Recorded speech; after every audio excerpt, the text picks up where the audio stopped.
O'zbekiston Respublikasi Huquqni muhofaza qilish akademiyasida bo'lajak prokuror tergov sohasi mutaxassislarini amaliy yo'naltirilgan tarzda tayyorlashga qaratilgan dual ta'lim tizimi to'laqonli joriy etildi.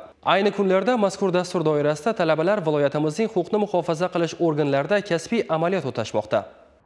Huquqni muhofaza qilish akademiyasida tergov faoliyati va huquqni muhofaza qilish faoliyatining boshqa sohalari uchun kadrlar tayyorlanadi. Ayni kunlarda mazkur muassasa talabalari kasbiy amaliyotni o'zlarining kelgusidagi ish joylarida o'tashmoqda. Akademiya professor o'qituvchilari rahbarligida mamlakat hududlarida talabalar ichki ishlar va prokuratura organlarining tergov bo'linmalariga biriktirilib, bevosita xizmat faoliyati sharoitida ta'lim olmoqdalar.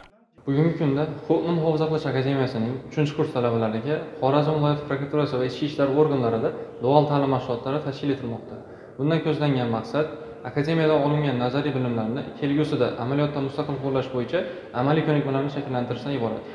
Ushbu dual ta'lim mashg'ulotlarida biz tezkor tergov guruh tarkibida hodisa joyiga chiqish, hodisa sodir bo'lgan joyni ko'zdan kechirish, qolaversa fuqarolarning jinoyat haqidagi ariza yoxud xabarlar yuzasidan ulardan ariza va tushuntirish xatlarini olish kabi harakatlarni amalga oshirmoqdamiz. Ushbu yangi formatdagi tizim talabalarga akademiyada egallagan nazariy bilimlarni amalda qo'llash, kasbiy ko'nikmalarni rivojlantirish hamda ta'lim jarayoni bilan tergov amaliyoti o'rtasidagi uzviy bog'liqlikni ta'minlash imkonini bermoqda. Dual ta'lim modeli huquqni muhofaza qilish organlari mas'ul mutaxassislari biriktirilgan holda olib borilyapti. Bundan ko'zlangan asosiy maqsad talabalarning nazariy olgan bilimlarini amaliyotda qo'llash ko'nikmalarini shakllantirish.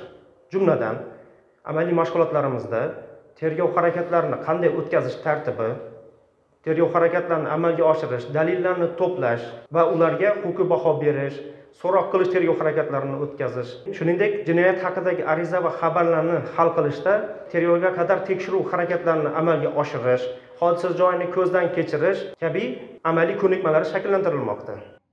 Ushbu jarayonda talabalar tergov tezkor guruhlari tarkibida hodisa joyiga chiqish, hodisani ko'zdan kechirish, protsessual harakatlarni bajarish hamda mustaqil ravishda protsessual hujjatlar loyihalarini tayyorlash ko'nikmalarini takomillashtirishmoqda. Dual ta'limning bunday shakli talabalarning kasbiy tayyorgarlik darajasi va tashabbuskorligini oshirishga, kelgusidagi xizmat faoliyatiga tez moslashishga hamda huquqni muhofaza qilish tizimida samarali ishlash uchun zarur amaliy kompetensiyalarni shakllantirishga xizmat qiladi.